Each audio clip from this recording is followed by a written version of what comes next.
O'simliklar gametogenezi.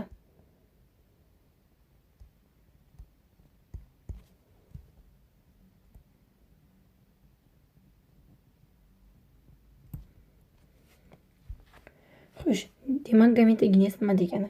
Gametogenez bu jinsiy hujayralarning hosil bo'lish jarayoni. Gametogenez deb ataladi. O'simliklarda erkaklik a'zosi, ya'ni spermi changdonda hosil bo'ladi.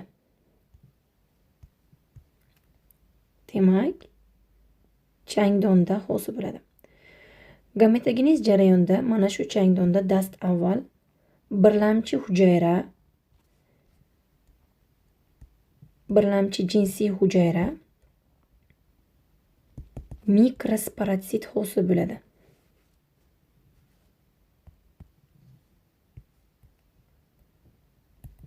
Nima uchun mikrosporatsit deyiladi? Chunki spermi, ya'ni erkaklik jinsiy hujayrasi, urg'ochilik jinsiy hujayrasi tuxum hujayradan kichik bo'lganligi uchun mikrosporatsit deb ataladi.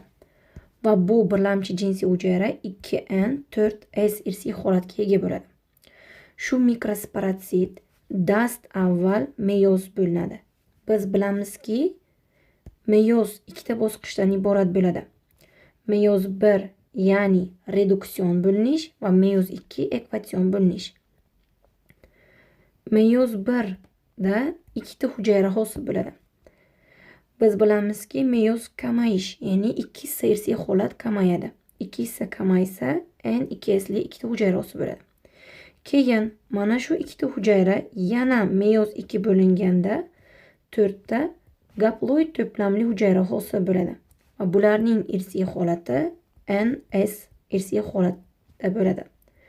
Va bu hujayralar mikrospora deb ataladi.